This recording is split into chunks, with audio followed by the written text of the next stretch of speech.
Okay, how's it going, everybody? So, we're going to get back to this book. It's about the Spanish Inquisition.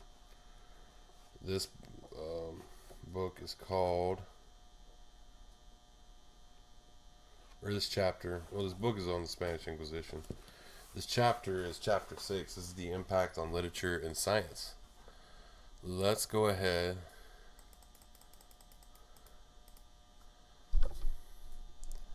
and get into it. This is, the impact on literature and science. This is from the Spanish Inquisition, a historical revision written by Henry Kamen in 1998. Let's go ahead and get into it.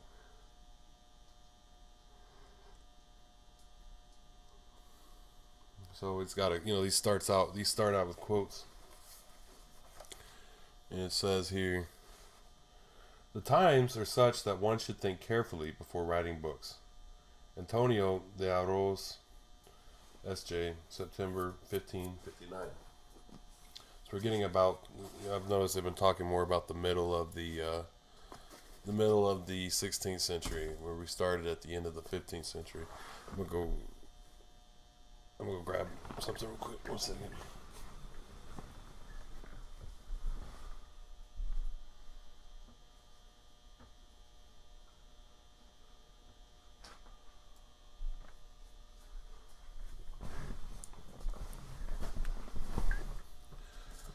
Okay. Let's go ahead and get into this chapter. This is the impact on literature and science. The quote that starts out with, the times are such that one should think carefully before writing books. Antonio de Arroz, S.J., September 1559. Almost from the beginning, the Inquisition took an interest in aspects of literature. When Hebrew books and the Talmud were found in the possession of conversos, they were seized and destroyed. The Inquisitors also seem from an early period to have frowned on magic and astrology. There is a reference, probably from the late 1480s, to the burning of a large quantity of such books found in the University of Salamanca. The diffusion of the printing press in Europe at the end of the 15th century made authorities in both church and state aware of the need to oversee book output. In Castile, controls by the government over printing dated back to Ferdinand and Isabella. On the 8th of July 1502, they issued a pragmatic by which licenses were made obligatory for the printing of books inside the realm as well as for the introduction of foreign books. Licenses could be really granted only by the presidents of the chancillerías, high courts, of Valladolid and Granada, and by the prelates of Toledo, Seville, Granada, Burgos, Salamanca. Publishing was in its infancy, and the law had little effect. In the rest of Spain, printing remained free of government control. The intervention of the state in pre-publication censorship was new. The Lateran Council in 1515, and in particular the Council of Trent in 1564, granted bishops in Europe a general power to license books for printing. But printing was still a novelty. Printed books were few, and controls in the early years of the century were lax. The coming of the Reformation, by contrast, unleashed a flood of controversial literature, which authorities everywhere attempted to curb. In England, the government produced licensing laws in 1538.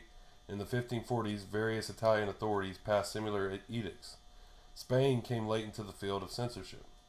The Inquisition was given no formal powers to license books, though between 1520 and 1550, it informally managed to issue a few permits to print. After the 1550s, it limited itself exclusively to post-publication censorship. Since there was no existing guides to heretical books, the tribunal had to rely at first on foreign direction.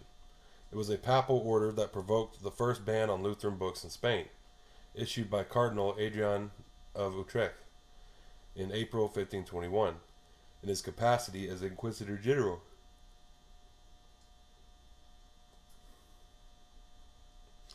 Thereafter, prohibitions of individual books were notified through letters, cartas acordadas, sent to the tribunals.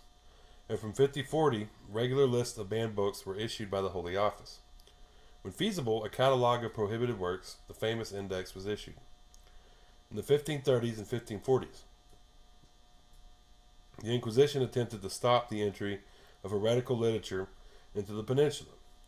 As the only Spanish tribunal with authority over all Spain, it was able to act in such areas, such as seaports, where state officials could not.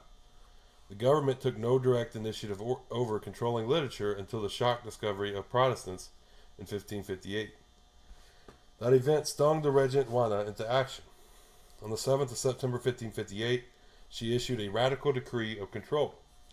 The law banned the introduction into Castile of books printed in other realms, in Spanish, obliged printers to seek licenses from the Council of Castile, which in 1554 had been granted control over such permits, and laid down a strict procedure for the operation of censorship.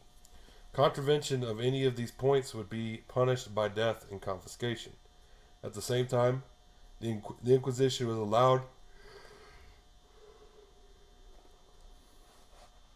to issue licenses when printing for its own purpose. According to the new rules, manuscripts were to be checked and censored both before and after publication, and all booksellers were to keep them a copy of the Index of Prohibited Books. So wide-ranging was the decree of 1558 that it remained theoretically in force until the end of the ancient regime. Philip was in Brussels, from where he wrote approving all the measures taken by his sister. Heresy was spreading through European universities.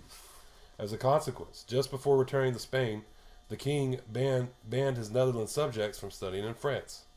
When he arrived in the peninsula in 1559, he issued an order on the 22nd of November to all subjects of the Crown of Castile, studying or teaching abroad, to return within 4 months.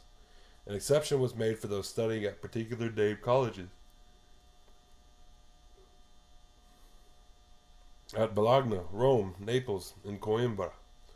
No Castilians were in future to be allowed abroad to study except at these. The censorship law of 1558 and the ban on studying abroad were harsh measures because they had no precedent. They have always been considered mistakenly as virtually converting Spain into a police state in the area of literature.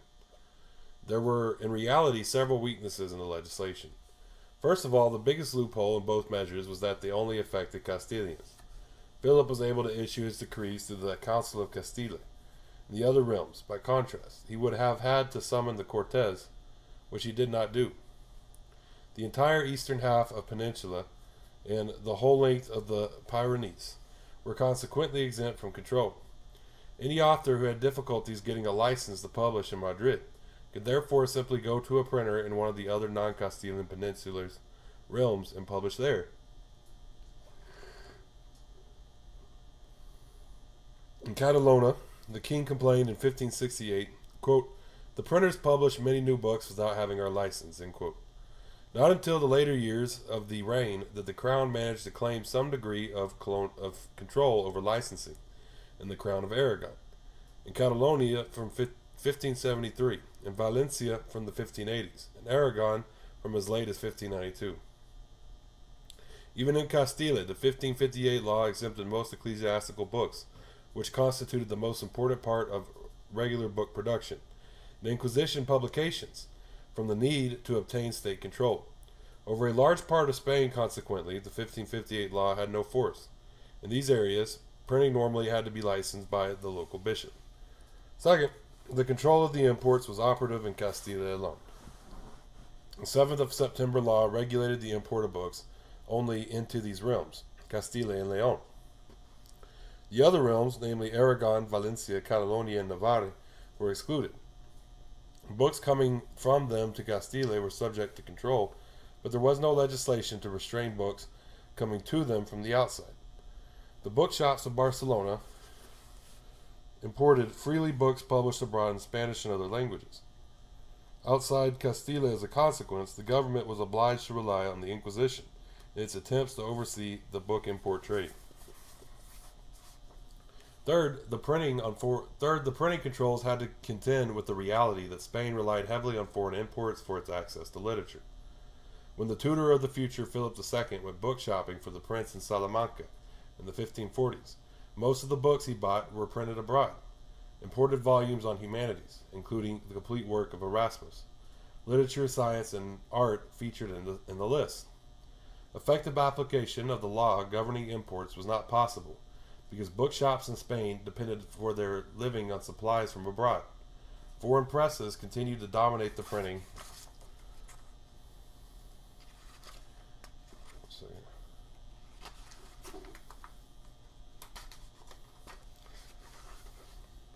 The printing of religious works, not only in Bibles, but also in mass books and works of devotion. The flow of literature never stopped, as the case of Barcelona shows. No attempt was ever made by the Inquisition to interfere with trade in this city.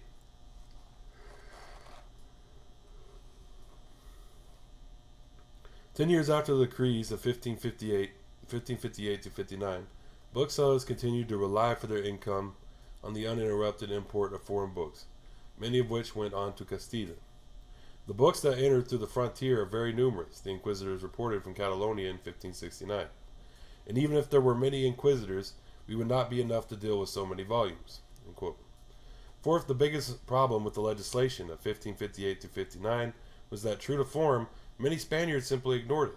The printer of a new book normally preferred to apply for a license issued by the Council of Castile, because it carried with it a, quote, privilege, or exclusive right to publish and sell. Reprints, on the other hand, did not require a new license. Printers and authors therefore felt free to bring out reprints, even if important changes had been introduced into the text. But many authors tried successfully to avoid the censorship process, which could involve interminable delays. They published without permission, or more frequently published abroad, in Italy or in France. In the 1540s, most books by Spaniards were published outside Spain, notably in Antwerp, Paris, Lyon, and Venice. Despite the apparently restrictive nature of the 1558 law, Spanish writers continued throughout the latter half of the century to publish as much abroad as they did at home. It was a freedom enjoyed, ironically, by no other European country. The works published abroad were, of course, imported into Spain. No intention of heresy arose. In the late 16th century, at least 60 leading Spanish writers published their works abroad, in Lyon and France, rather than in Spain. The fact was that the quality of presses outside Spain was much better, and controls less onerous. As a consequence, the penalties laid down by the 1558 law often remained a virtual dead letter. Enjoying the ability to publish with impunity in the realms of Aragon, Italy, France, or the Netherlands, Spaniards could boast that they had more freedom of literature than their neighbors in Valencia at a later period. Some 40% of publications had no license or permission of any sort. Despite all the unlicensed publishing, not a single author or printer in Spain, other than those condemned as Protestants, is known to have suffered the death penalty. By contrast, in England and France, the risk of punishment was real. Throughout Europe, the Reformation crisis generated hopes, but also fears it was the beginning, both in Spain and outside it, of an epoch of caution. Before that time, a Dominican said of the year 1558, Spain was wholly untouched by these errors. There was no need at the time to be suspicious of anyone, an habit observed in the previous decades. Among humanists and university men, the old ideal of an international republic of letters began to break down. When there had been one sole faith in Europe, scholars traveled freely across frontiers. Now they tended to remain within national boundaries. Institutions began to give classes in the local language rather than in Latin. Spanish students were probably the least affected by the process, since they had seldom gone to foreign colleges. The ones they most frequented in Bologna and Rome, were precisely those still permitted to them. In addition, they could of course attend any of the colleges in the king's dominions, such as the Netherlands.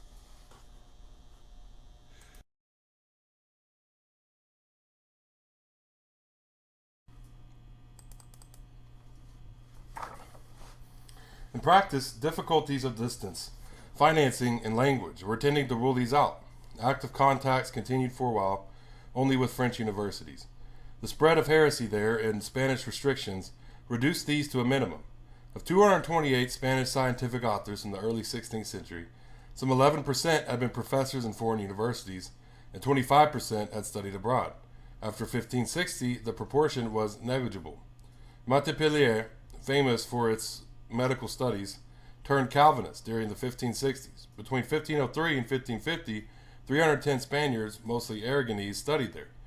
Up to 1565, 14 more registered. After 1573, no further Spaniards featured in the official list. The frontiers, however, were never closed, least of all with France. Only Castilians, as we have seen, were bound by the new restrictions. In 1565, the Spanish ambassador in France reported that there were 20 Aragonese and Catalan students at the University of Toulouse, and he knew of 2 Catalans studying Messapin at Montpellier. In the 1560s, Navarrese, with Protestant sympathies, immigrated freely to France. Not until 1568 was the ban extended to Spaniards living in the eastern part of the peninsula. However, as late as 1585, a frontier guard at Arun could report, quote, having seen pass through some Spaniards on foot, other on horseback on excursion, though he does not know how many nor from where they came, and that there have also passed through the frontier post-Italians, Flemings, and Burgundians, and many Portuguese on foot and on horse with their wives, children, and clothing, unquote.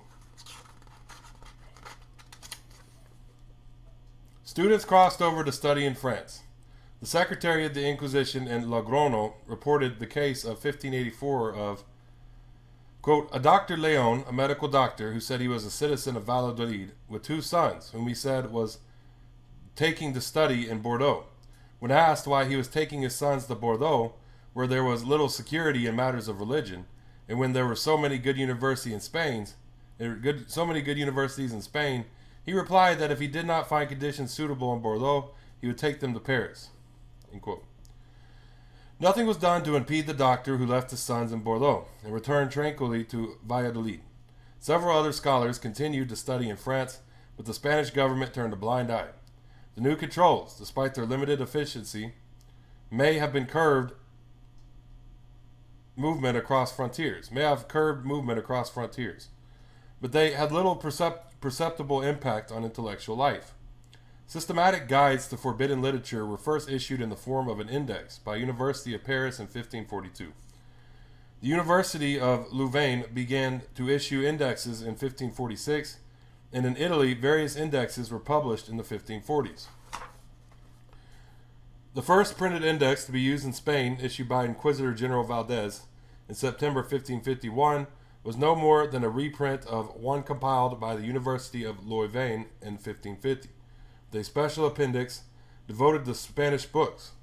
Steps were taken to have the index distributed by the tribunals. Each tribunal was allowed to modify its local version, so we know of at least 5 indexes issued in 1551 through 52 by the tribunals of Toledo, Valladolid, Valencia, Granada, and Seville.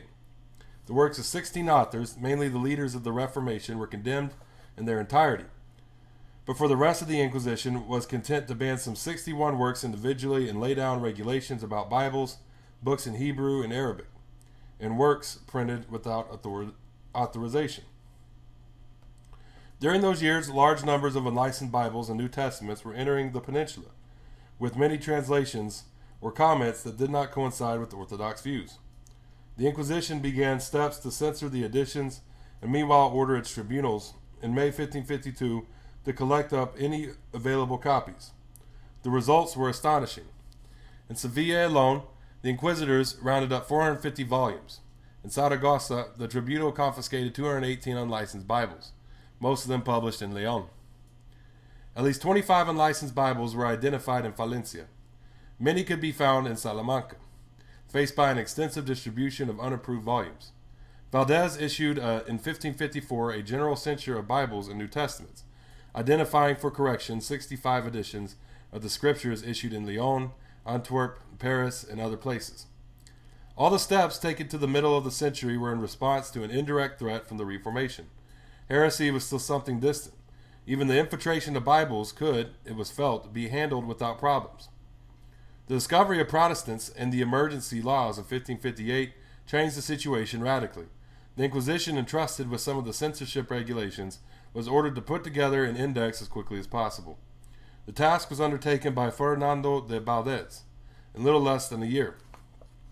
In consulting with very few experts other than his fellow Dominican and friend Melchor Cano, Valdez managed to draw up a substantial index of prohibited books, published in the summer of 1559.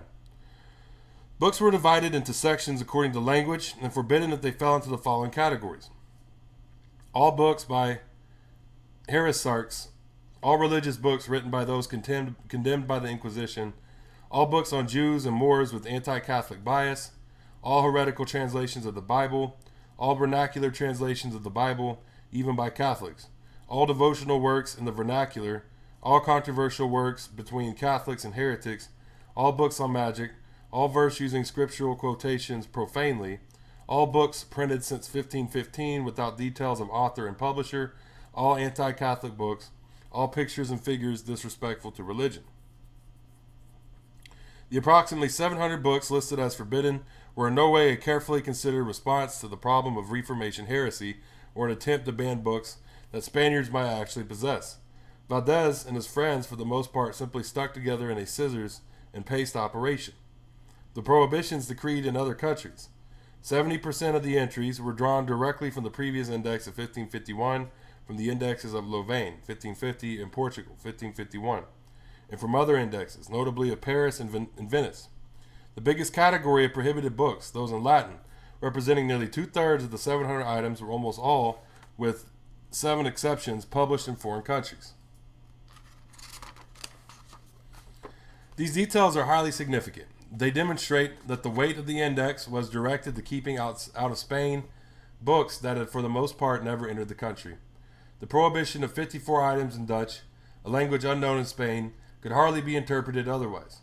Evidently, many foreign editions were circulating within Spain, for booksellers relied heavily on book imports. But the true interest of the significance of the index for Spaniards at the time was less in its shadowboxing with books that they had neither seen nor read, than in those few books that they were able to read in their own language. 3 categories of books in Spanish stand out for their condemnation of the index. First, there was the question of Erasmus. Philip II, when young, had been a devotee of the Humanists, and on his trip to the Netherlands in 1548, he had made a special visit to his birthplace, Rotterdam. The controversies of the Reformation epoch, however, undermined Erasmus' standing. The index of 1551, including his colloquies, while some were debating whether to condemn Erasmus more fully, the Roman Inquisition under Paul IV came out in 1559 with a general condemnation of all his works. The Jesuits protested strongly against the measure, among the most vociferous being the Dutchman Peter Canisius. Diego Lainez, for his part, said openly that the papal index was something, quote, which restricted many spirits and pleased few, particularly outside Italy, end quote. The Jesuits were no friends of Erasmus, but they felt the sweeping bans were unhelpful. The Spanish index of 1559 listed 14 works in Spanish by Erasmus, including the Enchiridion. From this time, his name fell into disfavor. The Spanish index of 1612 banned completely all his works in Spanish and classified the author in the category of autores damnati.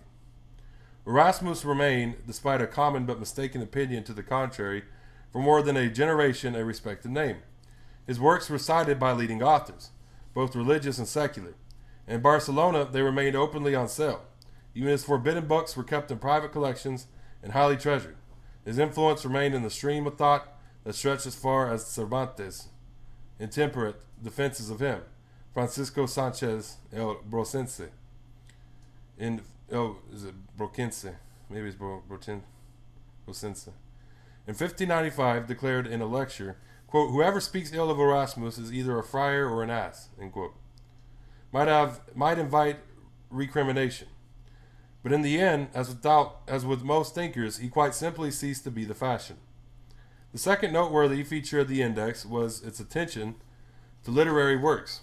In 1551, it had banned only a handful of Castilian works. By contrast, 19 works of a literary character were now banned. Among the authors affected by prohibition of one more items were Gil Vicente, Hernando de Talavera, Bartolomé Torres Naharro, Juan de Encina, and Jorge Montemayor. The Lazarillo de Tormes was banned, and also the Cancionero General. The third and most notable aspect of the index was its campaign against vernacular works of piety. Valdez and his advisors were vividly aware of the recent spiritualizing movements that had produced the Alumbrados. They also suspected links between those movements and the Protestants. As a consequence, they came down heavily on some of the best-known spiritual writers of the generation. The most prominent casualties were Juan de Avila's Aldi Filia, Luis de Granada's Book of Prayer, and Francisco Borja's Work of a Christian. Granada's Book of Prayer, first published in 1554, became so popular in Spain that it went through 23 editions up to the time it was put on the index, principally at the instance of Melchor Cano, who had been among the first to smell heresy in the catechism of the Archbishop of Toledo. It was in vain that Fray Luis tried to get the ban rescinded. Finding no help in Spain, he succeeded in getting the Book of Prayer approved by the Council of Trent and the Pope. Such approval was not enough for the Inquisitors, and it was only when he accepted, quote, corrections in his text that the book was allowed to circulate freely. The ban on Borja also emanated from Cano, an open enemy of the Jesuits. Because it was an international order, many in Spain were suspicious of the Company of Jesus. A Jesuit from Valladolid reported the opinion among some, quote, that the Theatines, which is what they call us here in the Bible, have been the source of Luther's errors. Valdez's index fell like a thunderclap on the company. Borja, Duke of Gandia and former Viceroy of Catalonia, was the most distinguished recruit ever to join the society in Spain. The Spain on his work threatened to bring disrepute not only upon him but upon all the Jesuits. Fearing that he was about to be arrested by the Inquisition, he left Spain for Rome in the spring of 1560 and never again returned to his homeland. This was not the end of travails of the Jesuits. In 1559, the 1559 index prohibited devotional works in the vernacular, even if they were not printed. At that time, many books used to circulate in manuscript form. The worried rector of the Jesuit college in Sevilla went to the Inquisitors to ask if the ban applied also to Loyola's spiritual exercises, which was used by the novices in manuscript translation and not published in Castilian until 1615. To his horror, he was told that the prohibition did apply. He went back to the college, collected all the copies of the exercises, handed them to the Inquisition, then took to his bed in grief and mortification. Sevilla was the scene also of another casualty of the drive against spiritualist piety. A much respected Dominican friar, Dominguez de Valtanas, aged 73 at the time, was arrested in 1561 on very vague charges, probably associated with Illuminism, and confined to a monastery where he died shortly after. The Index of 1559 has often been taken to represent the beginning of an epoch of oppression in Spanish culture. It would probably be more correct to see it as the only representative index prior to the 18th century. It was the first, but also the pre-1700 index to attack notable works of Castilian poetry and literature, all of them antedating the mid-16th century. None of the authors concerned had a serious brush with the Inquisition on account of the work affected. Thereafter, no index before the Age of Enlightenment went any further in attacks on Spanish literature. Rather than opening a repressive phrase, the 1559 index seems to have been, on one hand, an ill-thought-out attempt to control some aspects of creativity, and on the other, a hostile response to the aspects of native spirituality. Censorship encouraged a practice which later became common: the burning of books. Book burning was, of course, a traditional device used by Christians against their enemies. The Emperor Constantine used it against Arian works. In 1248, the clergy in Paris burnt 14 cartloads of Jewish books. The medieval Inquisition followed suit. In the 16th century, it was a common practice in Italy and France. Torquemada, in his day, had organized a book burning in his monastery in Salamanca. Jewish sacred books were the object of a bonfire in Toledo in May 1490, when, quote, many books by the said heretics were burnt publicly in the square, end quote. A royal decree of October in 1501 ordered Arabic books to be burnt in Granada, and a huge bonfire was held under the auspices of Cisneros. From March 1552, the Inquisition ordered that heretical books be burnt publicly. Some 27 books were ordered to be burnt at a ceremony in Valladolid. In January of 1558, burnt as a ceremony in Valladolid in January 1558. In mid-century, the Spaniards probably resorted to burning because it seemed the simplest way to get rid of offending material. Very many works perished. Quote, on 7 or 8 occasions, we have burnt mountains of books here in our college, end quote. A Jesuit working for the Barcelona Holy Office reported in 1559. In 1561, an official in Seville asked what should be done with the numerous books he had rounded up.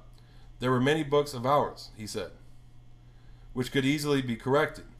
Quote, burn them, end quote, the Inquisition replied. And what of the Bibles? Burn them. And the books of the medicine, many with superstitious material, burn them. This drastic solution was not always applied. Subsequently, when the tribunal had elaborated its new system of expurgation, rather than condemnation, books were kept in store and not normally destroyed. The 1559 Index had set out to identify suspicious books and prohibit them outright. Subsequent indexes started from a completely different perspective. The new index was not issued for a quarter of a century. In the interim, the Inquisition proceeded by cartas acordadas, issuing some 43 orders affecting a total of 50 books. The single most important influence on Catholic thinking about censorship at this period was the Index of Prohibited Books, issued by the Council of Trent in 1564.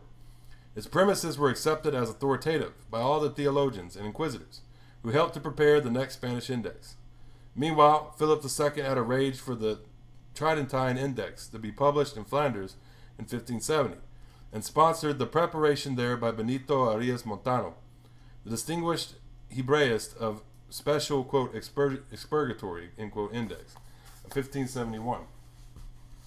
Montano's index was novel because it adopted practice of exercising offended passages from otherwise orthodox books, which thereby escaped blanket position. Philip II felt that there were lessons to be learned from the method of censorship adopted in Flanders. For he informed the Duke of Alba at the end of 1569 that Montano's draft index, quote, will be a model for making one like it here, and to this effect a copy has been given to those of the Inquisition, end quote. The indexes of 1564 and 1571 played a fundamental part in the elaboration of Spain's new index, first discussed at a committee meeting in Salamanca.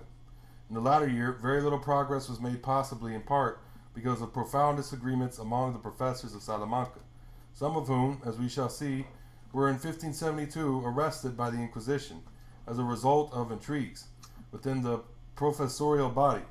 Only after the end of this affair in 1578 were the plans to prepare an index resumed.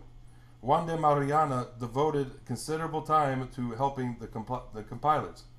Quote, I worked on it as much as anybody, and for a long time had 4 secretaries together helping me, end quote.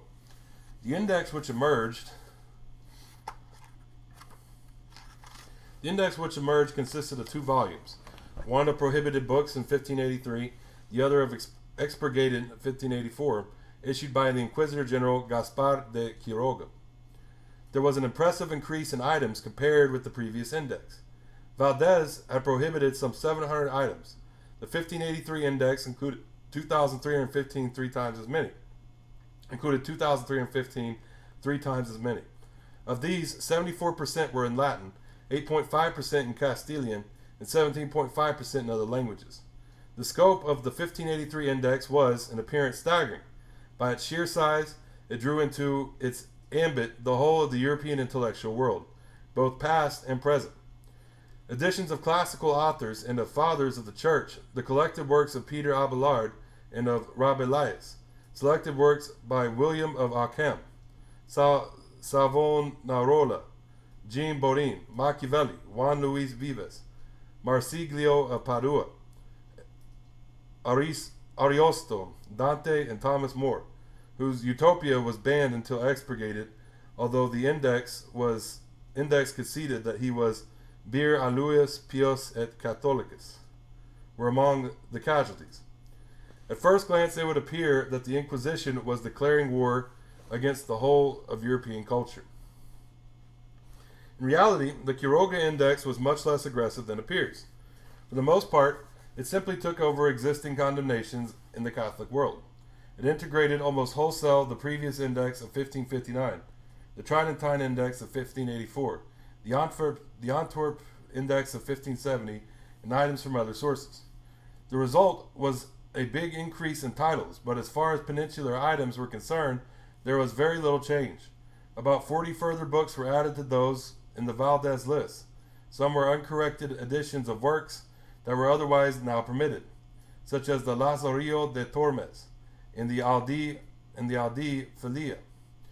In general, none of the new prohibitions was readily identifiable as a work of creative literature, though it is possible, then, to criticize the Valdez Index for the harm it may have done to elements of Spanish literature.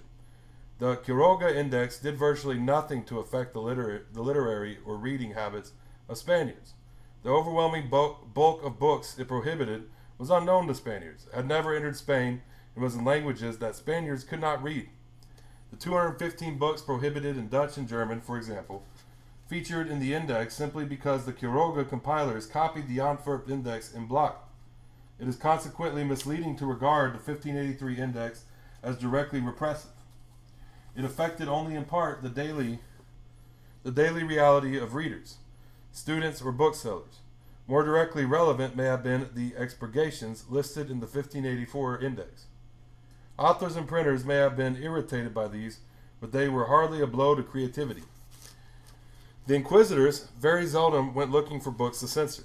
They already had long lists to guide them, and further items were brought to their attention by zealous members of the public.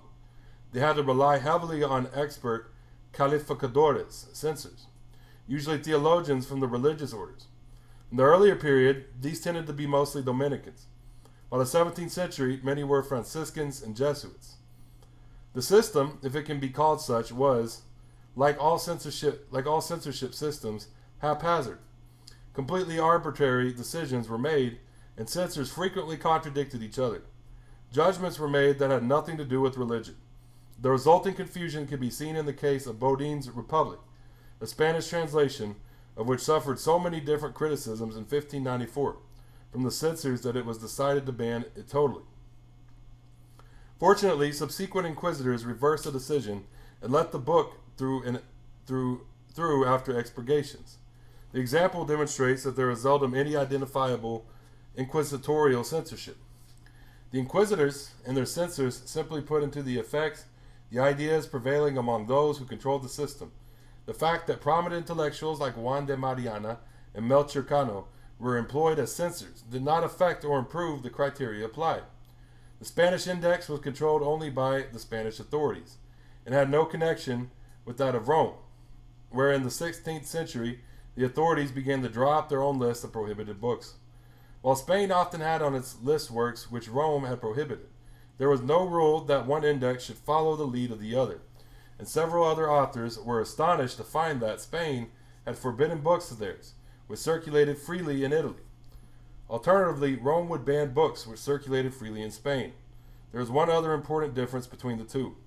The Roman index was exclusively a prohibitory one.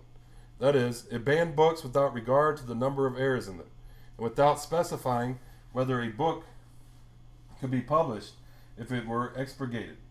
The Spanish index, on the other hand, both expurgated and prohibited books, so that some works could circulate if the relevant passages cited in the index were excised. In this respect, the Spanish system was more liberal. When the indexes clashed, reasons were invariably political, as in the case of the Italian Cardinal Borromeo, who some years later in 1594 complained that although the Pope had sanctioned his writings there were moves to put him in the Spanish index. Borromeo was certainly not in favor in Spain, but the relevant work by him was banned only by the state and not by the Inquisition. The indexes of the 17th century were those of 1612, with an appendix in 1614, 1632, and 1640. A prominent part in their compilation was played by the Jesuit Juan de Pineda, aided among others by Francisco Peña, the editor of Ayameric. Over 20 years after Quiroga's index, the Suprema in 1605 began preparation of a new one. It took 7 years to draw up. The index of 1612, issued under Inquisitor General Sandoval y Rojas, departed from previous practice. Instead of publishing separate volumes for prohibited and expurgated books, as was done in 1583 through 84, The cardinal published both together in an index Librorum Prohibitorium et Expurgatorium. The volume departed in another way from previous practice. Instead of dividing the material simply into Latin and vernacular books, it now divided the material into three classes.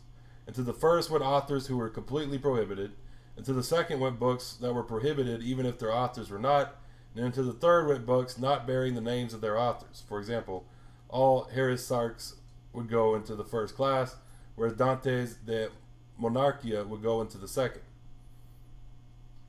Even this classification, however, was not strictly adhered to.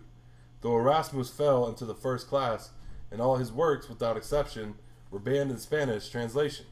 Several of his Latin works, which were clearly beyond suspicion, were permitted. The Index of 1632 was issued by Inquisitor General Zapata, and that of 1640 by Inquisitor General Antonio de Sotomayor, similar to the 1612 compilation in scope and content. Sotomayor's index offered a general survey of the intellectual advances of the 17th century and complemented the efforts of the Quiroga Index to oversee aspects of European thought. It is not surprising to find that Francis Bacon and other major writers condemned in the first class as heretics.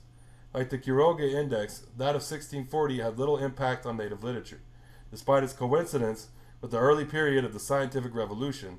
Moreover, the 1640 Index was tolerant towards some aspects of science. Johannes Kepler and Tycho Brahe as heretics were classified as auctores damnati, and therefore appeared in the first class, but virtually all their works were permitted in Spain after very minor expurgations. Some were allowed without any expurgation, but with the proviso that a note on the book should state that it was by a condemned author. With these indexes ended the first great period in the censorship of the Inquisition. The great compilations of 1583 and 1640 were not by their nature repressive weapons, and served more to dissuade Spaniards from reading foreign authors whom none but a few could have read anyway. The real weight of censorship in the country operated, it must be stressed, outside the scope of the indexes, and the various systems of control at the disposal of both state and Inquisition, in the formative restrictions that the Counter-Reformation introduced into Spain. Any evaluation of the role of the indexes also needs to take into account the practical question of whether they were put into effect. We may consider the situation in Catalonia. 12 copies of the Quiroga Index arrived in Barcelona in October 1584. They were at once redistributed, a copy being sent to each bishop in Catalonia. The bishop was asked to collaborate with the comisarios, local clergy who helped the Inquisition of that area.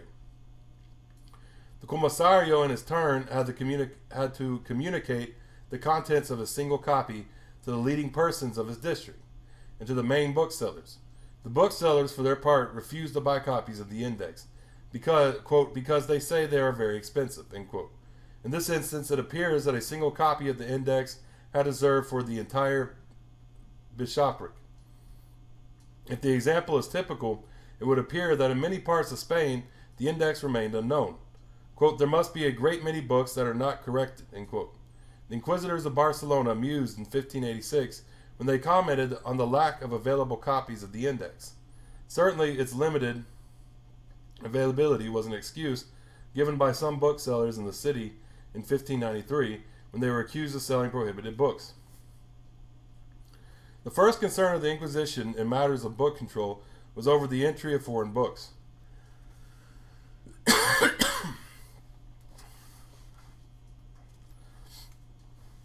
The successful activities of Julian Hernandez, who perished in the auto at Sevilla in December of 1560, were a fraction of the effort made by Protestants to bring books into the country.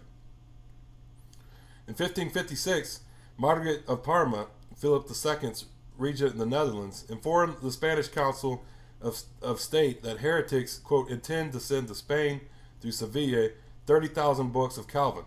And I hear that Marcus Perez, who is here in Antwerp, is charged with this task, end quote, number 64. Seaports were inevitably the center of inquisitorial scrutiny, and foreign sailors were vulnerable to arrest if they happened to be carrying Protestant devotional literature.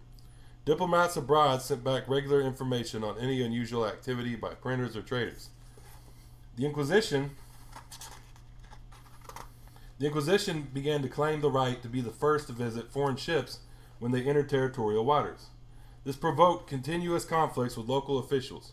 In Bilbao, the corregidor was ordered by the crown to give precedence to the Inquisition. In the Canaries, the diocesan vicaries were similarly told to give way. From the beginning of the Protestant scare, the inquisitors were aware that a rigid control of books imports had to be exercised. By early 1521, Lutheran books translated into Spanish by conversos in Antwerp were entering Spain via the Flanders trade route. The first ban on them was issued by Cardinal Adrian of Utrecht, regent of Spain, and Inquisitor General on the 7th of April 1521. In the view of the Comunero revolt a few months before, the political, no less than the religious implications of Luther were taken seriously. Books continued to arrive at all the major ports in the peninsula, but the Inquisition was vigilant. A vessel seized at Pasajes had its hold full of books of writings by Luther and his followers. In Burgos, Bernardino Tovar was able to purchase Lutheran books imported from Flanders. By 1524, it was reported from the court, quote, "There is so much awareness of Luther that nothing else is talked about," end quote. The flow of books was impossible to stop completely, since Spain depended on imports for much of its literature. Quote, "From one hour to the next," the Inquisition commented in 1532, quote, "books keep arriving from Germany," end quote. Its officials were ordered to keep watch at seaports. Special attention was paid to the Basque Coast.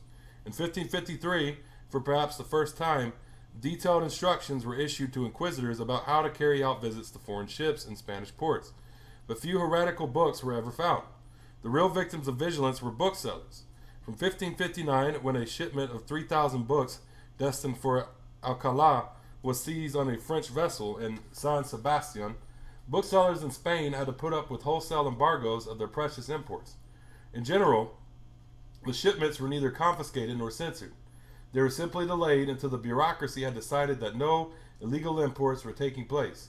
In 1564, the Inquisition ordered its officials in Bilbao and San Sebastian to send on to booksellers in Medina 245 bales of books imported from Leon. 3 years later, the books were still in the ports. Embargoes apart, books continued to enter freely, quote, "every day," end quote. The Inquisitors of Catalonia reported in 1572, quote, "books enter both for Spain and for other parts," end quote. Although commercial cargo was the usual hiding for illegal books, the overzealous Inquisition insisted in 1581 that, quote, "the packages and the beds of the sailors," end quote, should also be examined. The searching of ships was always subject to diplomatic agreements. The peace treaty between England and Spain in 1604, for example, gave English ships protection. In 1605, inquisitors in the ports were ordered not to visit English or Scottish vessels. In general, the operation to control book imports was riddled with inefficiency. The inquisitors of Barcelona in 1569, unable to process the great number of books entering, reported that, quote, "to entrust the work to friars and experts is not enough to keep people happy and annoys the booksellers," end quote. They therefore proposed a, quote, "commission of 2 persons to look at the books paid by the booksellers, whose suggestion it is," end quote. Orders were sent out periodically by the Suprema for books to be seized. But the council complained in 1606, quote, "it is reported that many of the books ordered to be picked up are not being collected," end quote. Inevitably, some condemned books filtered into the country. In Barcelona in 1569, the bookshops were still selling, quote, "many forbidden books," end quote. The continuing entry of books is demonstrated by the case in Madrid of Joseph Antonio de Salas, Knight of the Order of Calatrava, whose library was offered for sale to the public on his death in 1651. It was then found that among the 2,424 volumes in the collection, to quote the censor, quote, "there were many books prohibited or unexpurgated or worthy of examination. either because they were by heretical authors or were newly published abroad by unknown writers, end quote. There were 250 prohibited works in the library, a proportion of 1 in 10, confirming that foreign books were smuggled regularly and often successfully into Spain, despite the death penalty attached to the offense. The second major control was at the point of contact between a book and its potential reader. Libraries and bookshops were at intervals visited and checked. Bishops were encouraged to inspect all libraries in their dioceses. And at Salamanca, a university, a score of the staff went carefully through the Liberty Library to weed out any dangerous books as early as 1536. Thomas de Villanueva was employed by the Inquisitor General to visit bookshops at Valencia. A lightning check in 1566 in Sevilla is described thus by an inquisitor. Quote, at a fixed hour, 9 in the morning, all of the bookshops of Sevilla were occupied by familiars of the Holy Office, so that they could not warn each other, nor hide, nor take out any books. And later, we came and made all the shops close, and are visiting them one by one, end quote. In reality, such visits were few and far between. They also took place only in big towns where there was an inquisitorial presence. And even there, as the inquisitors of Barcelona admitted in 1569, the bookshops, quote, have not been visited for many years, end quote. Bookshops, moreover, pleaded ignorance if found with books that needed censoring. In Barcelona in 1593, as we have seen, they said that no copies of the index were available, and they were consequently unable to monitor for forbidden items. On this occasion, some booksellers were fined. It is the only recorded case of any action being taken against bookshops in that city. The task of censorship obviously took many years. Total prohibition was in principle easier. In Barcelona in 1560, the inquisitors appointed a Jesuit to be their censor. With the index by his side, he advised worried librarians of religious houses, quote, what books they can keep and which they have to tear up and burn, end quote. Expurgation, on the other hand, was more onerous.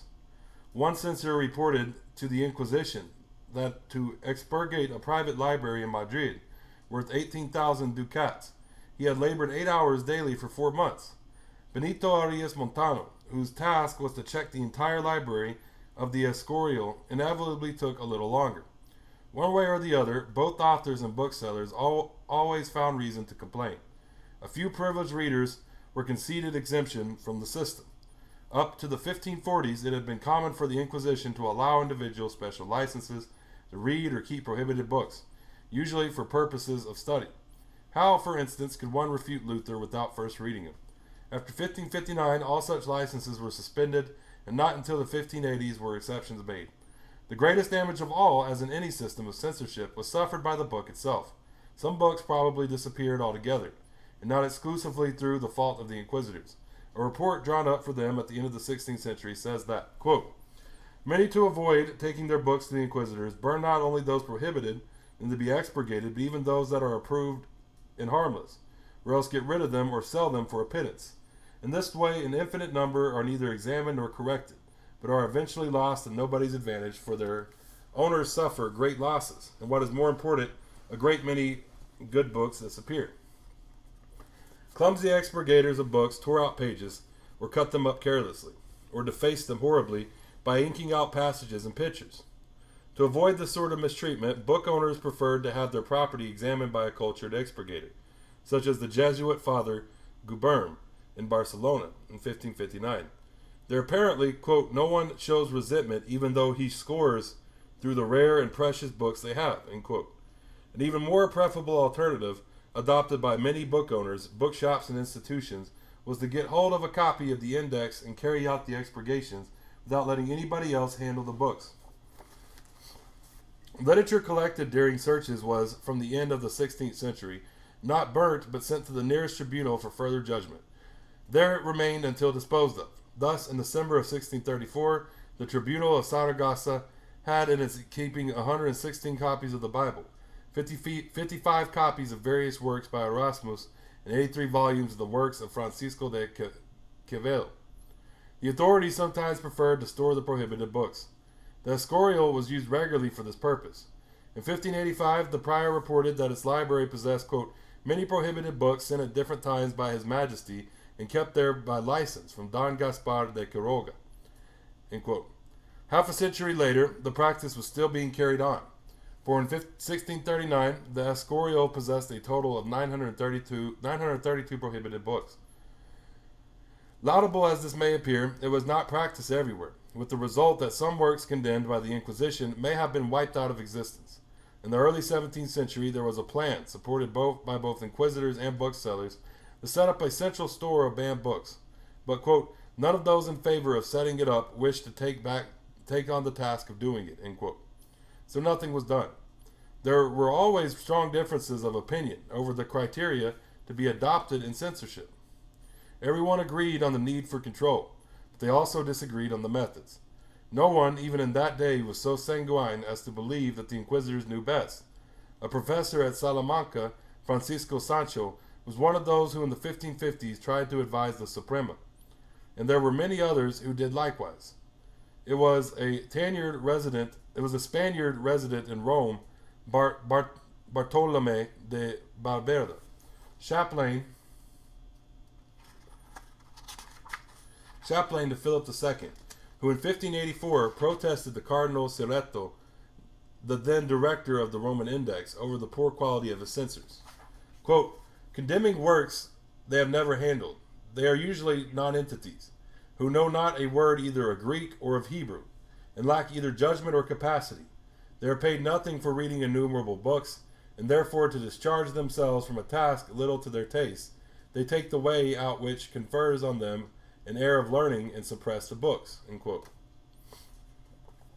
Malicious and ignorant inquisitors were not a rarity, and none put his personal ambition to greater use than the Inquisitor General Fernando de Valdez, who undermined the career of Juan de Vergara and destroyed that of Bartolome de Carranza.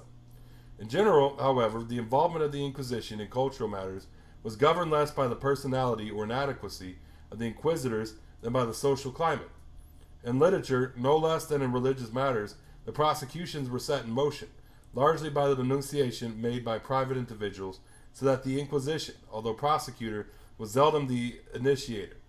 This can be seen in the brush that Ignatius Loyola, founder of the Jesuits, had with the Inquisition, when current suspicions of conversos and illuminists caused him to be denounced back of his religious practices, while a student at Alcalá in 1527. The change in the cultural climate in 1558 had a crucial influence on the Inquisition, which hardened its attitudes rapidly under Valdez. Ideas which might in other times have been tolerated were now discouraged. The idea of a vernacular Bible was one of the great casualties of those years in a country that had been active in biblical scholarship. Much of the conflict was very simply over language. How could one distinguish between orthodox and unorthodox piety if both used the same language? How could one grasp the real meaning of a religious text? Dissenting from the tendentious interpretation put on Carranza's writing by Melchor Cano, his fellow Dominican Juan de Palena argued that, quote, it is impossible to avoid all the methods of expression used by heretics unless we learn our speech all over again, end quote. Yet the inquisitors were of course right to suspect, as in the case of Alumbrados and even more of Juan de Valdez, that heterodoxy was sheltering behind a pious language. This did not stop from criticizing the 1559 Index. In September that year, a Jesuit wrote, quote, the faint-hearted have reacted by becoming more faint-hearted, and those dedicated to virtue are in dismay, seeing that the Inquisitor General has published an edict forbidding almost all the books in Spanish that have been used up to now by those who try to serve God. And we are in times when women are told to stick to their beads and not bother about other devotions, end quote. Some of the most bitter intellectual conflicts of the period originated not in the Inquisition but among university professors. Personal malice and partisan interests were, then as now, potent forces. Apart from rivalry between persons and between religious orders, there was a long-standing dispute among university men between grammarians, literary scholars, and theologians. The dispute was already active in the first decades of the Inquisition. In 1504, the Inquisitor General Diego de Deza confiscated the papers of the humanist Nabrija. Nabrija had dared to maintain that as a philologist, he was no less capable than a theologian like Deza of determining the text of Holy Scripture. Subsequently, Nebrija was able to rely on the full protection of Cisneros. In an apologia 10 years later, he accused Deza of seizing his writings, quote, not to examine them or condemn them, but to stop me writing. That good prelate wanted to wipe out all traces, the two languages on which our religion depends, Hebrew and Greek, end quote. The humanist commented indignantly on the injury to scholarship. Quote, must I reject as false what appears to me in every way is clear, true and evident as light is truth itself? What does this sort of slavery mean? What unjust domination when one is prevented from saying what one thinks, although to do so involves no slight or insult to religion, end quote. Perhaps the most notorious conflict between intellectuals and the Inquisition originated in the malicious denunciation of some of his colleagues made by a professor at the University of Salamanca, León de Castro. In December 1571, Castro and a Dominican colleague, Bartolomé de Medina, laid before the Inquisition at Valladolid some accusations against three professors at the University of Salamanca. The three in question were Luis de León, of the Orders of St. Augustine, Gaspar de Grajal, and Martín Martínez de Cantalapiedra. The denunciation said they had taken heretical liberties with their study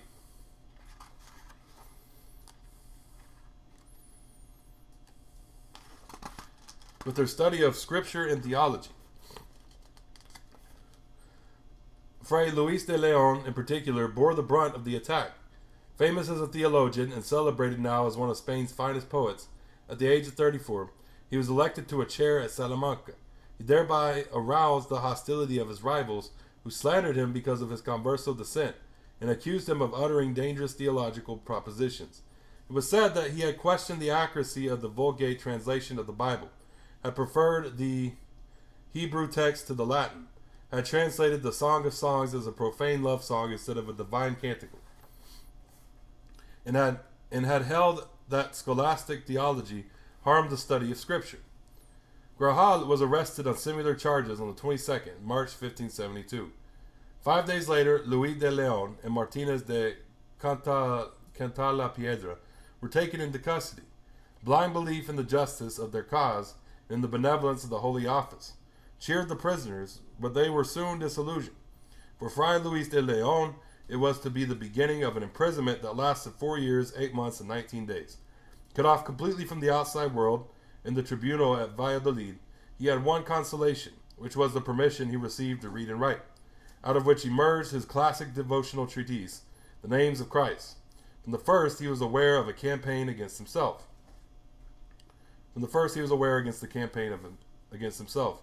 On the 18th of April, 1572, he wrote from his cell, quote, I have great suspicions that false testimony have been laid against me, for I know that in the last 2 years people have said and still say many things about me that are transparent lies, and I know that I have many enemies, end quote. He awaited justice, yet none was forthcoming, nor was there any promise of an early trial. His constant appeals were of no avail. A year later, on the 7th of March, 1573, he was writing to the inquisitors, quote, It is now a year since I have been in this prison, and in all this time you cannot have designed to publish the names of witnesses in my case, nor have I been given any opportunity of a full defense, end quote. He was finally sentenced to a reprimand, which involved retraction of the several propositions he was said to have held. In prison, he had suffered despair, fever, and humiliation. Release from the cells came in mid-December of 1576. Weary but undefeated, he greeted his freedom with characteristic restraint. Aquí la envidia y mentira me tuvieron encerrado. Dichoso el humilde estado del salvio que se retira de este mundo malvado y con pobre mesa y casa, en el campo deleitoso, con solo Dios se compasa, y a solas su vida pasa, ni envidiado, ni envidioso. And there's the translation of that. Here envy and lies held me in prison. Happy the humble state of the scholar who retires from this malicious world and there in the pleasant countryside, with modest table and dwelling, governs his life with God alone, and passes his days all by himself, neither envied nor envying. Restored once more to his rostrum at the university, he is said to have begun his first lecture with the words, quote, "As I was saying last time," end quote. But for his enemies, this was not the last time. In 1582, he was summoned to a second trial for having uttered rash propositions. The Inquisitor General Gaspar de Quiroga intervened on his behalf, and in 1584 he escaped with a warning to avoid controversial issues in future. Less fortunate than Fray Luis de Leon were his other colleagues at the university. In the cells of the Inquisition, Gaspar de Guajal's health gave way, and he died before judgment could be passed on him. A colleague from the University of Osuna, Alonso Gudiel, who was a professor of scripture there, who was also arrested in the same month on the basis of Castro's accusations. Before his case had been dealt with, he also died in prison. In April of 1573, the only one to outlast his treatment was Martinez de Canta la Piedra, who had been professor of Hebrew at Salamanca, and whose whole life had been dedicated to the study of Holy Scripture. His term of imprisonment at Valladolid cell exceeded even that of Luis de Leon. It lasted for over 5 years, from March 1572 to May of 1577, and despite his constant appeals for a quick decision, there was no hurry to bring him to trial. Eventually he was freed, but never regained his academic post.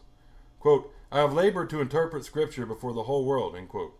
He told the inquisitors in 1577. Quote, "But my only reward has been the destruction of my life, my honor, my health, and my possessions," end quote. The bitter lesson he drew from this was that, quote, "It is better to walk carefully and be prudent," end quote. Sapere ad sobrietatem. The work of Leon de Castro was not yet over. The Hebrew scholar and humanist Benito Arias Montano had spent several years collaborating with Netherlandish scholars on the preparation, patronized by Philip II, of a new polyglot Bible, which was printed and issued in Antwerp in 1571 in 8 volumes. Provisional approval was secured from Rome in 1572 and 1576. There was, however, considerable criticisms of the project in Spain.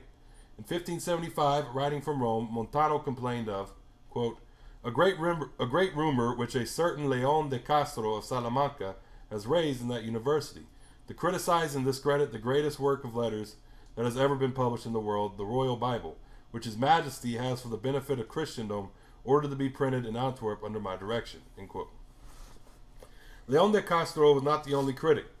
There were others, wrote Montano in 1579. Quote, "Men of letters who seek to find and note some error in my writings, making extraordinary efforts to do so," end quote. The conflict was primarily one between scholars, and the criticisms then made of the polyglot Bible are now seen to have been in part justified. But the danger was that the Holy Office might be brought into the quarrel. Although the storm passed, Montano was the object of further, and this time indirect, attacks in 1592. He was instrumental in bringing about a profound change in the spiritual life of José de Siguenza, Hieronymite historian and monk of the Escorial, where Montano was librarian. Montano, it has been suggested, had heterodox views on religion, which he had picked up in the Netherlands, and may have communicated to Siguenza. No evidence for this thesis had been found, but it is undeniable that Montano had an enormous influence on Siguenza. In 1592, some of Siguenza's malicious colleagues, motivated in part by hostility to Montano's Hebraic studies, denounced Siguenza to the Inquisition. It was a brief 3-month trial, and Siguenza was completely exonerated. Another famous man of letters to fall foul of the Holy Office was Francisco Sanchez, El Brosense, professor of grammar at Salamanca. He was denounced in 1584 on charges of loose and presumptuous opinions on theological matters and summoned before the tribunal of Valladolid. Although the tribunal voted for his arrest and the sequestration of his goods, the Suprema altered the sentence to one of grave reprimand only. Only Brosense's turbulent and interpret mind was not put off by his narrow escape, and he returned to the battle disputing theology with the theologians. Once again, it was a case of conflict between theologians and grammarians. And expressing contempt for Aquinas and the Dominicans. In 1593, at the age of 80, this excitable old man found himself in trouble once more. Reports on his speeches were relayed to the tribunal of Valladolid, and in 1596 the Inquisition began proceedings. No action was taken until 1600, when he was put under house arrest and his papers sequestrated. Among the charges raised against him was that, quote, he always subjects his understandings to obedience to the faith, but that in matters that are not of faith he has no wish to subject his understanding, end quote. In ill health and humiliated by his treatment, Sanchez died at the beginning of December 1600 because of the scandal hanging over his name. He was denied funeral honors by the University of Salamanca. They were virtually only intellectuals to be denounced to the Inquisition. Their cases were provoked not by the Inquisition, but by rivalry between theologians and grammarians at one university, Salamanca. It is notable that three of the victims, Luis de Leon, Gaspar de Grajal, and Alonso Guyel, were of converso origin. Witnesses claim that Martinez de Cantalapiedra was also one. The importance of the prosecutions lay less in the small number of victims than in the repercussions felt by others. When Luis de Leon heard of the arrest of his colleague, Grajal, he wrote indignantly to a friend in Granada, quote, "This fate of the master has scandalized everyone and given just cause for keeping silent out of fear," end quote. On another occasion, Fray Luis informs us he had been lecturing about the fraternal correction of heretics when, quote, "Those students who were furthest from the rostrum signaled that I should speak louder because my voice was hoarse and they could not hear well. Whereupon I said, I am hoarse, and it's better to speak low like this so that the inquisitors don't hear us," end quote. I don't know if this offended anyone, end quote. That's pretty funny. He told his students that. The prosecutions inspired a strong reaction in the Jesuit historian Juan de Mariana. In a famous passage, he said that the case, quote, "caused anxiety to many until they should know the outcome. There was dissatisfaction that persons illustrious, for their learning and reputation, had to defend themselves in prison from so serious a threat to their fame and good name. It was a sad state. When virtuous men, because of their great achievements, had to undergo hostility, accusations, and injuries from those who should not have been their defenders. The case in question depressed the spirits of many who observed the plight of, of another, seeing how much affliction threatened those who spoke freely what they thought. In this way, many passed over to the other camp, or trimmed their sails to the wind. What else was there to do? The greatest of follies is to exert oneself in vain, and to weary oneself without winning anything but hatred. Those who agreed with current ideas did so with even greater eagerness, and entertained opinions that were approved of and were the least dangerous, without any great concern for the truth," end quote. The cases of the 1580s help us to set in perspective the view that the Inquisition set out to crush intellectuals. It was perhaps inevitable that there should be clashes between independent-minded thinkers in a body with pretensions to control literature. But conflicts were surprisingly few. In part, this was because writers seemed to have steered clear of the inquisitors.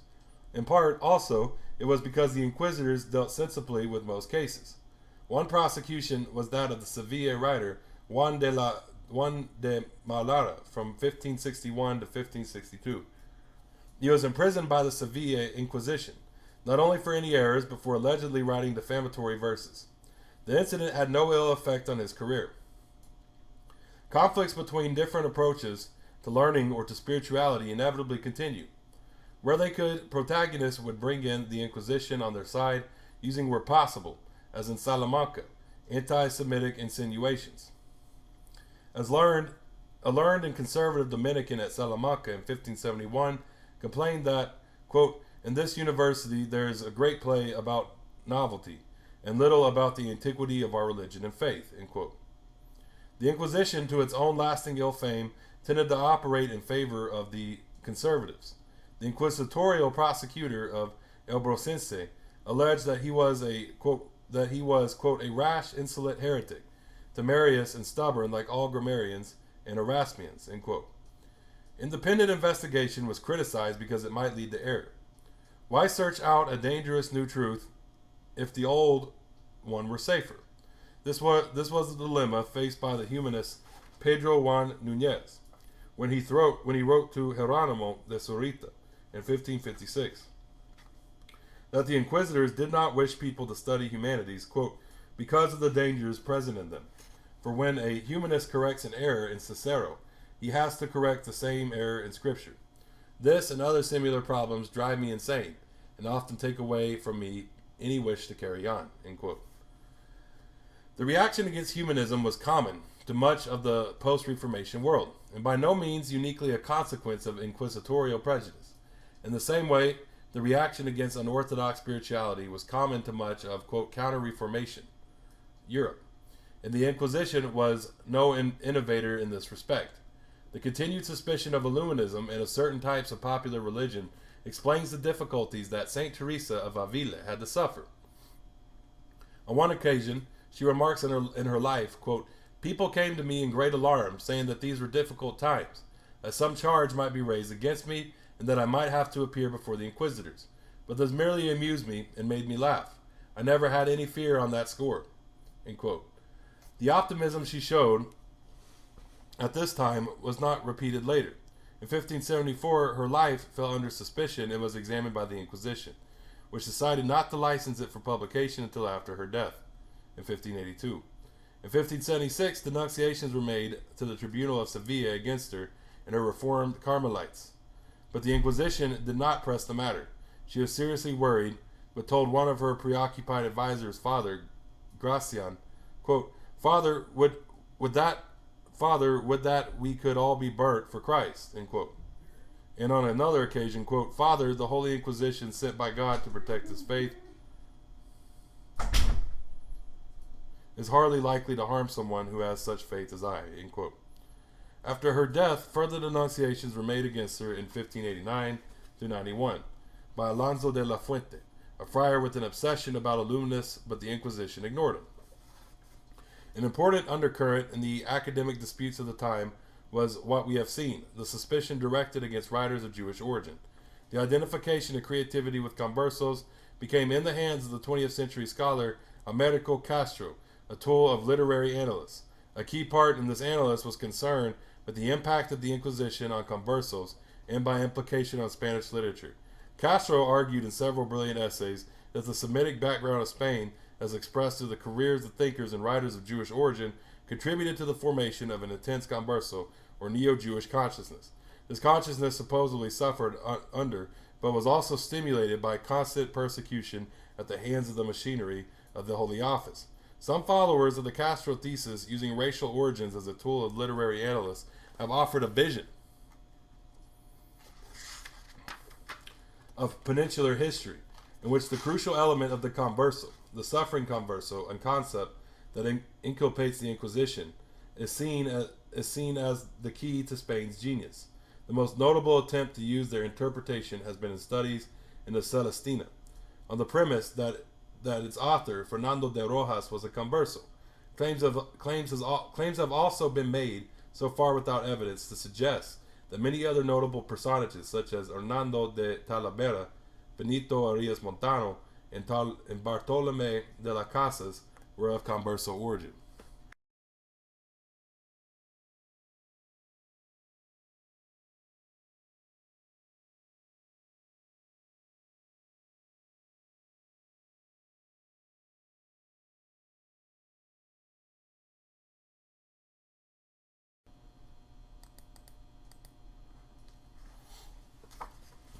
A crucial distinction should probably be made between, on one hand, the existence of anti-Semitic sentiment in Spanish society, and, on the other hand, the persecution of individual writers as conversos. Thanks to generations of polemic and prejudice, anti-Semitism was commonplace in Golden Age Spain. It could be found anywhere, in popular conduct and attitudes, in universities and in the government. Inquisitors, like others, often shared an anti-Semitic viewpoint and brought it to bear in their work. In their experience, heresy had nearly always, in the case of Judaizers, Alumbrados, and some Lutherans, been associated with people of Jewish origin. There are several examples of the way in which Converso blood could, in the anti-Semitic society of Spain's Golden Age, have serious consequences. The most outstanding in the case of humanist Juan Luis Vives, who spent his entire career outside Spain, born in Valencia of Converso parents who continued to practice their Jewish religion in secret. Vives was sent by his father to study abroad in Paris at the age of 16 in 1509, a year after the death of his mother in an epidemic. His life and career were thereafter based in the Netherlands. After Nebrahia's death in 1522, Vives was invited to occupy his chair at Alcalá, but refused. Family circumstances combined to make Vives a permanent exile from his homeland. In 1520, his father was arrested by the Inquisition as a Judaizer and burnt alive in 1524. 4 years later, his long-dead mother was also prosecuted, and her bones disinterred and burnt. To argue from individual cases, that like of Vives, however, that Converso thought in Spain it represented an undercurrent of dissidence and also produced a confrontation between the Inquisition on one side and creativity on the other, is difficult to substantiate. The example of Vives possibly demonstrates, if anything, the reverse. Clergy in Spain maintained a conspiracy of silence over his origins, and he was always held in the highest respect by the establishment in Spain. Not until the 20th century was it possible for researchers to discover his origins. The same occurred with Saint Teresa of Avila. She was notoriously of Converso stock. Her grandfather was penanced by the Inquisition in 1485 for allegedly Judaizing. Yet the fact was never cited against her, nor did it affect her career. Public figures continued to have problems if their Converso origins clashed with anti-Semitic prejudices. But as in the case of Saint Teresa, there is no systematic pressure. A case in point is that of Diego Perez de Valdivia, apostle of the Counter-Reformation in Catalonia in the 1580s. Of Converso origin, he spent several months in the cells of the Inquisition of Cordoba, where he was accused of asserting the Conversos were better people than non-Conversos, and that, quote, it is a sin to observe the rules of limpieza, unquote. The incident was quietly buried by all concerned. Perez spent his subsequent life in Barcelona where, with the support of bishops, Inquisition and clergy, he pursued a prominent career as religious writer, reformer, and preacher. There are two distinct opinions about the impact of the Inquisition on literature. One, strongly supported by traditionalists, denies any negative influence. Menendez y Pelayo asserted that, quote, never was there more written in Spain or better written than in the 2 golden centuries of the Inquisition, end quote. The other, reflected in many modern studies on literature, claims that Spaniards virtually ceased to write and think. Quote, it would seem superfluous to insist, argued Lea, quote, that a system of severe repression of thought by all instrumentalities of Inquisition and state is an ample explanation of the decadence of Spanish learning and literature, end quote. For the English Catholic historian Lord Acton, the injury inflicted on literature by the Inquisition was, quote, the most obvious and conspicuous fact of modern history, end quote. Americo Castro put the argument succinctly. For him, quote, not to think or learn or read, end quote, became habitual for Spaniards faced by, quote, the sadism and lust for plunder of those of the Holy Office, end quote. The available evidence does not support either of these extreme views. Both assume that the censorship system functioned effectively in Spain. One view claims it worked for the better, purging heresy. The other that it worked for the worse, suppressing creativity. In reality, neither the index nor the censorship system produced an adequate machinery of control. The index was, for several reasons, less significant than is often thought. First, most of the books banned in it were never even remotely in reach of the Spanish reader, and had never been available in the peninsula. In order to compile their list, the inquisitors, as we have seen, copied out foreign prohibitions, notably that of Louvain, or the items on offer at the famous book fairs of Frankfurt. The indexes are a very good guide to what the inquisitors would have liked to prohibit. But since Spaniards had no access to most of the books, the effective impact on their reading was minimal. Second, the index was large, expensive, in short supply, inevitably both imperfect and out of date. It was consequently difficult to enforce. In Barcelona, banned books continued to be on sale years after appearing in the index. Third, the index faced sharp criticism from booksellers and from those who felt that its criteria were faulty. Finally, the book of creative and scientific literature available to Spaniards never appeared in the index.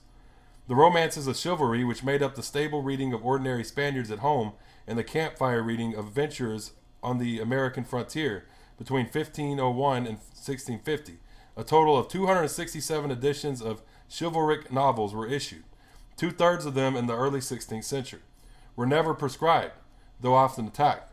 The vast riches of scholarship opened up by the imperial experience during the Inquisition's great period were never affected.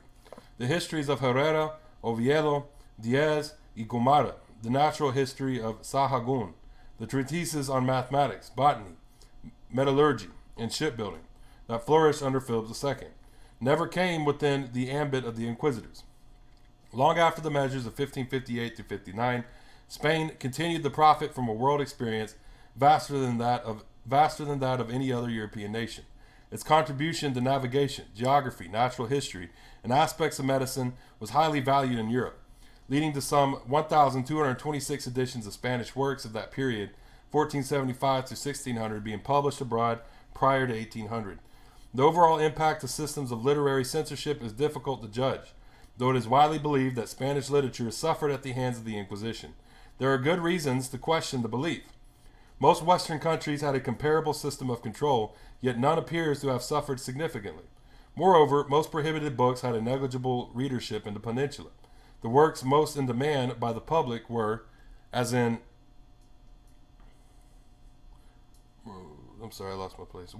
other Catholic countries, religious and devotional works and textbooks, such as Latin grammars, for use in schools. Few of these appeared on the index. Those who really wished to obtain banned books of special interest in astrology, medicine, and scholarship faced few obstacles.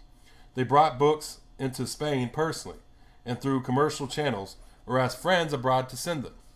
Total freedom of movement between the peninsula and France and Italy guaranteed an unimpeded circulation of people, books, and at one remove, ideas.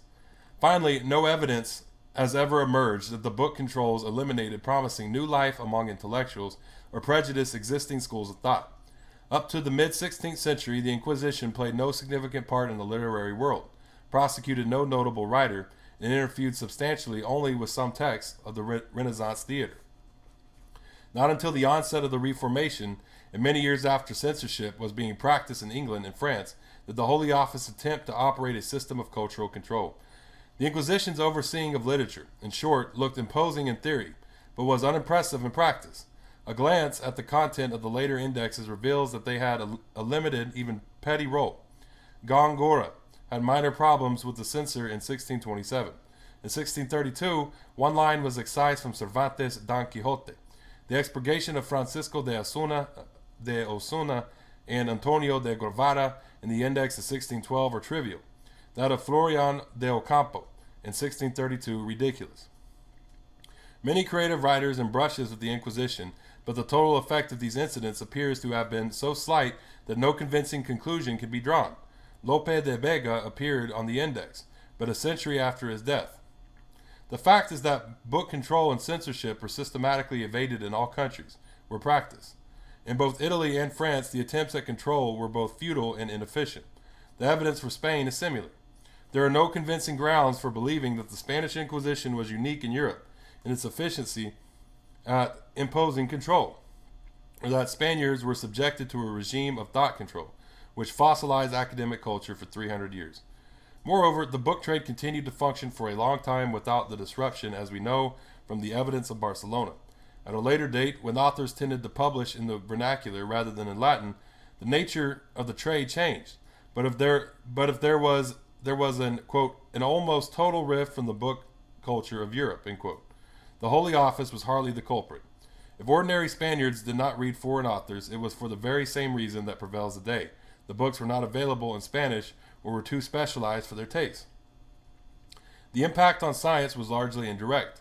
Spaniards in the early modern period had possibly the least dedication to science measured by the university affiliation of sciences of any nation in Western Europe. Those who took learning seriously went to Italy. Thanks to access to Italian and foreign scholarship, scientific inquiry did not collapse. Technology filtered into the country, foreign treatises were translated, engineers were imported by the state, foreign technicians, all of them Catholic, came to the peninsula with their expertise. The Inquisition, for its part, did not normally interfere.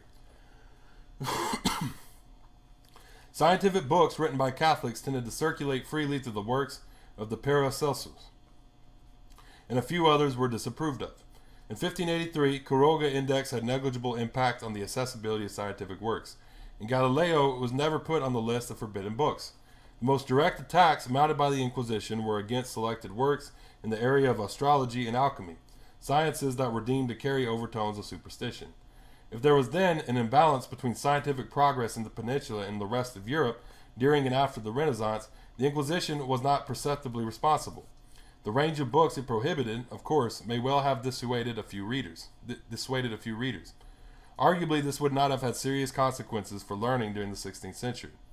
By the late 17th century, on the other hand, it was clear that English and Dutch intellectuals had become the pioneers in science and medicine.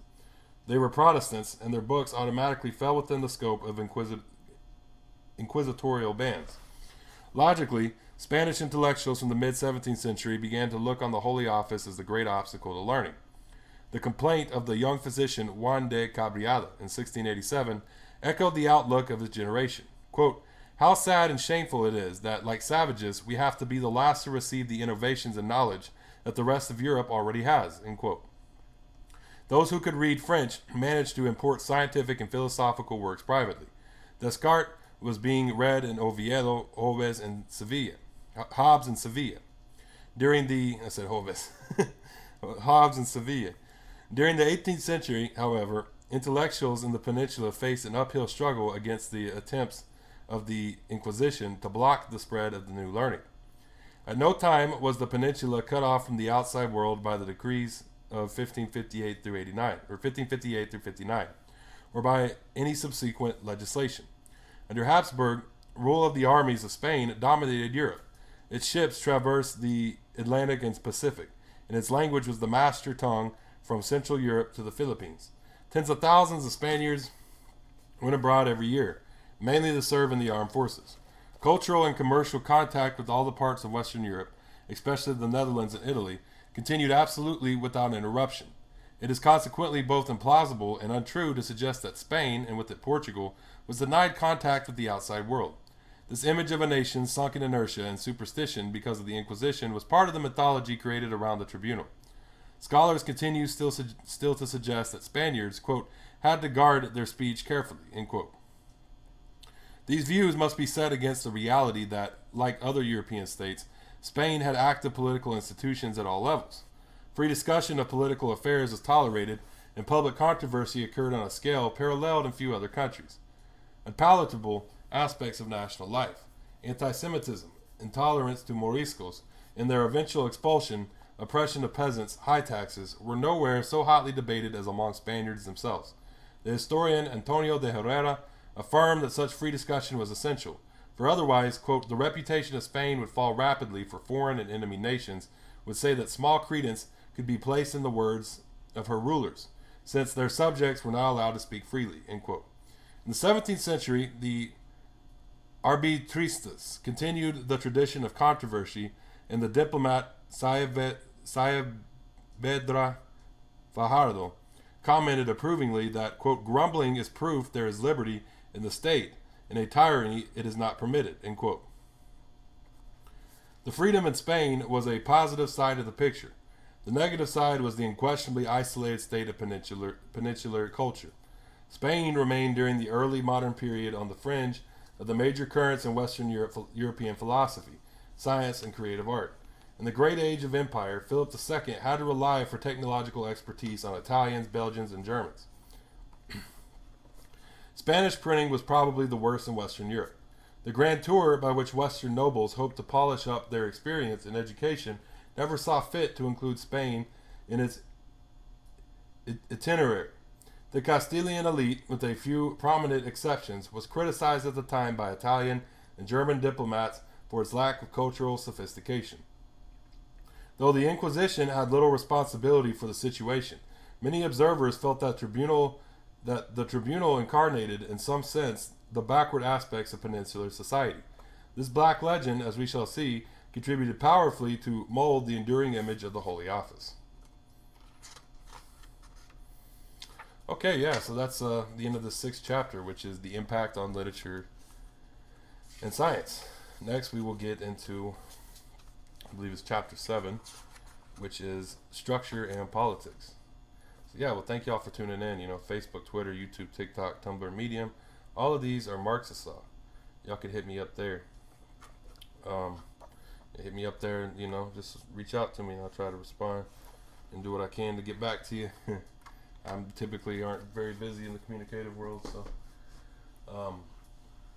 hit me up and y'all have a great day and Dodalegoy.